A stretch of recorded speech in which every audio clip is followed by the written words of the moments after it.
Israele ha lanciato una vasta operazione militare in Cisgiordania, la più grande degli ultimi anni, coinvolgendo centinaia di soldati, carri armati e supporto aereo. L'azione è iniziata dopo un fallito attentato a Tel Aviv il 18 agosto, dove un attentatore di Nablus è morto nel tentativo di far esplodere una bomba in una sinagoga.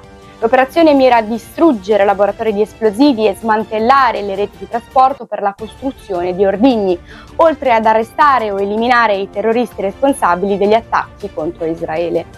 Le forze israeliane hanno concentrato le loro incursioni su Jenin, Talkeram e il campo profughi di Al-Farah, imponendo coprifuoco e blocchi stradali. L'esercito ha assediato ospedali locali, sostenendo che i terroristi usano le strutture mediche come rifugio. L'ONU ha denunciato l'operazione come una violazione del diritto internazionale e ha avvertito del rischio di un'escalation di violenze. Nel frattempo Hamas ha annunciato l'intenzione di riprendere gli attentati suicidi in Cisgiordania e la Jihad islamica ha parlato di guerra aperta contro Israele. Israele ha anche approvato tregue temporanee nella striscia di Gaza per facilitare la vaccinazione contro la poliomielite. La tensione rimane alta con il coinvolgimento degli Stati Uniti e critiche internazionali per l'escalation in corso.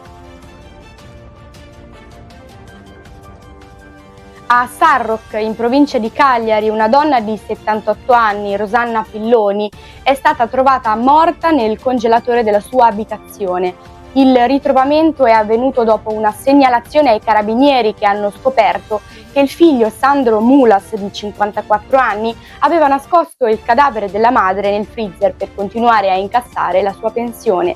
La donna, che non si vedeva in paese da tempo e non partecipava più alla messa, era deceduta mesi fa. Durante la perquisizione Mulas ha ammesso che la madre era morta per cause naturali, ma non ha saputo specificare il momento del decesso, indicando solo che sarebbe avvenuto durante il Covid in gennaio. I carabinieri hanno denunciato l'uomo per truffa aggravata ai danni dello Stato e occultamento di cadavere. Dopo la scoperta, il medico legale Roberto De Montis e la squadra del nucleo investigativo di Cagliari sono intervenuti per esaminare il corpo e raccogliere prove all'interno dell'abitazione. Il corpo di Rosanna Pilloni è stato trasferito all'ospedale Brotzu, dove verrà eseguita un'autopsia per determinare la causa e il momento esatto della morte. Mulas ha spiegato che non aveva denunciato la morte per continuare a riscuotere la pensione minima della madre, unico reddito della famiglia. Le indagini continuano per verificare le circostanze della morte e ascoltare le testimonianze di chi conosceva la donna, il medico di famiglia e il farmacista. La famiglia, segnata da difficoltà economiche e disagi, aveva perso contatti anche con il marito della donna e con un secondo figlio che vive all'estero. A Talanico, frazione di San Felice a Cancello, provincia di Avellino, i residenti si stanno riprendendo dal devastante passaggio di un fiume di fango e detriti causato da forti piogge. L'alluvione ha portato via 2 persone, Agnese Milanese, 74 anni, e suo figlio Giuseppe Guadagnino, 42 anni, che sono ancora dispersi. I due erano usciti per raccogliere noci, cercando di sfuggire alla pioggia battente, ma sono stati travolti dalla colata di fango mentre cercavano di tornare a casa con un'apecar, poi ritrovata in un canalone ridotta a un rottame.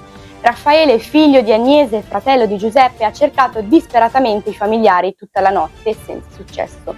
Le ricerche proseguono con cani molecolari, droni, sommozzatori e gommoni, ma le speranze di ritrovare i dispersi in vita sono al lumicino. Il sindaco Emilio Nuzzo ha chiesto lo stato di calamità naturale, evidenziando la fragilità idrogeologica della zona e lamentando una mancata attenzione alle denunce sul dissesto del territorio.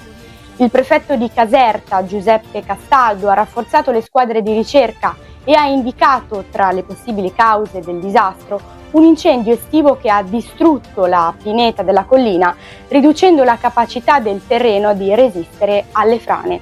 La priorità ora è concentrarsi sulle ricerche e mettere in sicurezza l'area. A Cilavegna, un piccolo comune in provincia di Pavia, Giuseppe Sgroi, 54 anni, è stato ucciso nella sua abitazione di via dei 1000 dopo una lite scoppiata durante la cena con il fratello di 52 anni e un amico di 34 anni. Due conviventi lo avrebbero aggredito colpendolo ripetutamente al volto fino a provocarne la morte. L'allarme è scattato poco dopo la mezzanotte, quando i carabinieri sono intervenuti trovando sbroi senza vita sul pavimento della cucina con evidenti traumi facciali. All'interno dell'abitazione a soqquadro c'erano solo il fratello e l'amico della vittima, che sono stati subito fermati. Dopo un lungo interrogatorio, il pubblico ministero Valentina Terrile ha disposto il trasferimento dei due in carcere.